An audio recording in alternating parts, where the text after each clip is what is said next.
Bloomberg Audio Studios. Podcasts, radio, news.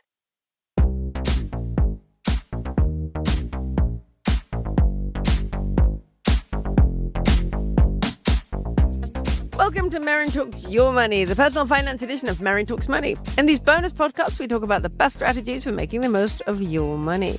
I'm Merryn Somerset Webb, and with me, senior reporter and Money Distilled author, John Stepek. Hi, John. Hi, Merryn. Okay, John, there is a lot going on this week. We've got rising tensions in the Middle East. We're worried that conflict is going to engulf more of the region. So we really want to take a moment right now to talk about exactly how people should be looking at their portfolio in this kind of environment. And I kind of don't know why we're bothering, because I already know what you're going to say. In exactly the same way as you look at your portfolio in any other environment. Am I right? Yeah, I'm afraid so. I mean, like, one of the phrases that our wonderful producer Summer sent over for the topic of this podcast was the phrase safe haven. Yes. There are phrases I hate more in finance, but it's very high on the list because okay, it's Summer, I apologise nonsense. for him. I apologise for him. Doesn't mean it, not personal. She's just Carry on, chucked an John. M&M at me. Viewers, help, HR. Sorry. Peanut M&Ms all over the place. Enough. What is what you're trying to say, that there is no such thing as a safe haven in a risky world? I think it's more, safe haven is very dependent on what you're trying to protect yourself. Well, for a start, it's like, it implies that when people write about, what safe haven should you go for now that war has erupted, it kind of implies the kind of market timing that they always complain about otherwise. So there's this idea that you should suddenly move all your money to cash or something like that, just because a kind of scary headline has come over.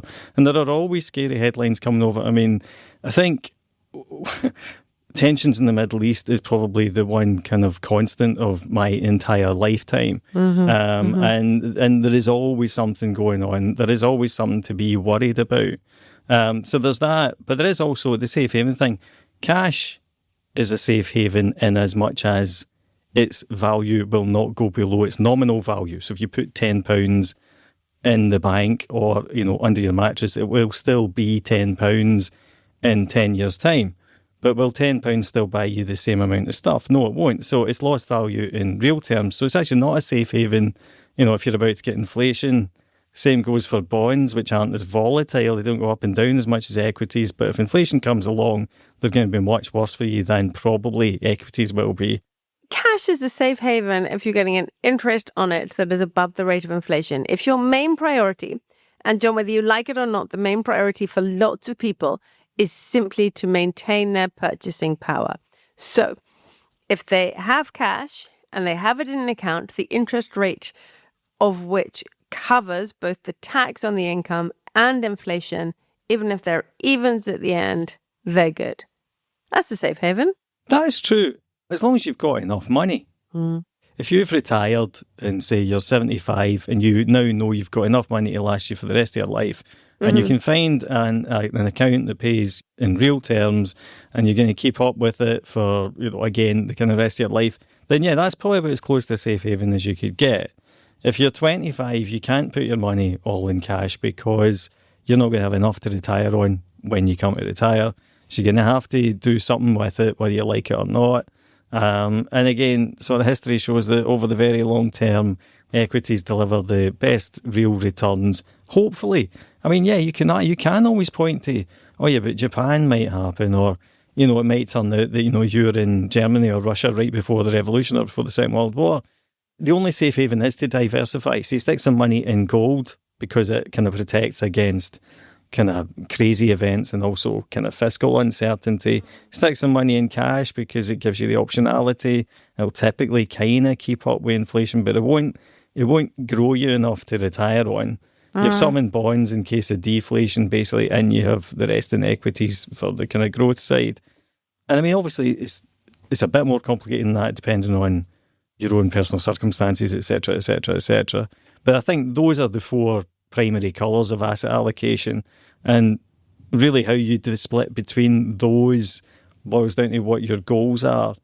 And anything that makes you think I should be running for a safe haven, well, that you need to stop and think, well, wait a minute, why am I thinking this right now? Because there hasn't been a point at which you should have all of your money only in one asset, unless you're confident you've got a crystal ball and you can work out exactly what's going to happen. You know, I mean, even 2008, which was the worst financial crisis of our lifetimes, and quite possibly will be the worst financial crisis of our lifetimes, there wasn't something you could describe as a safe haven, permanently safe haven there. I mean, probably if you put all your money into US dollars or something like that, that'd have been the best trade at the time. But again, it'd been a one-off trade.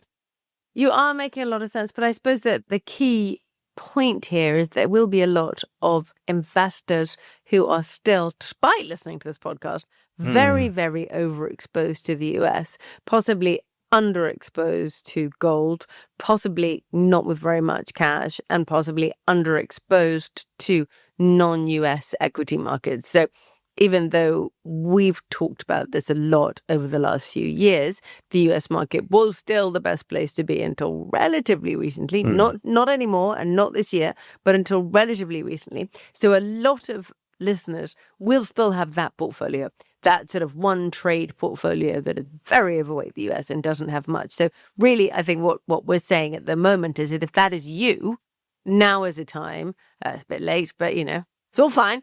Now is the time to look at it and say, do I really want that heavy exposure to one country with extremely expensive equities, or might I be better to cut that down, go into countries with less expensive equities, and also into some of the things that are traditional hedges, such as cash and gold.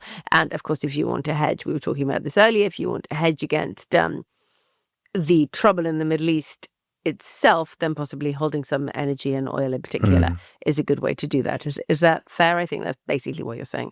Oh, no, I think that is fair. And I think, yeah, I mean, I think if you are overexposed in that way, there has been a certain failure of diversification and asset allocation on your part or on the part of your financial advisor or whatever. And it would be a good idea to, think about rectifying that. Yeah, and I suppose it's also another opportunity for us to remind people that if you hold a global ETF, you are not diversified.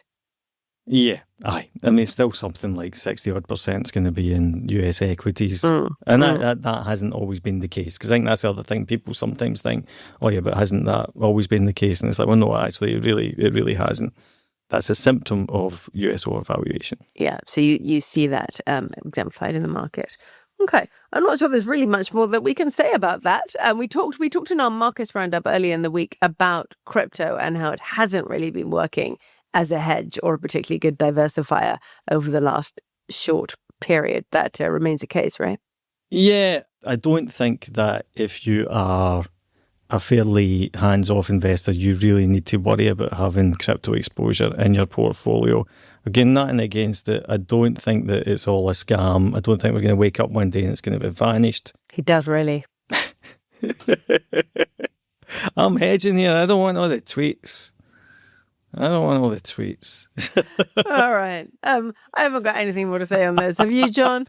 I don't think so. Look, it's the straightforward stuff. Diversification, asset allocation, that's your safe haven. It rhymes. Yes, and don't forget, this is the key point, we've talked about this on a couple of podcasts with guests recently, that if markets fall, let's say global markets fall 25% or something like that, the ones that will recover the fastest are most likely to be the ones that were cheapest in the first place. So it's worth thinking about that. The UK, Latin America, where else is cheap?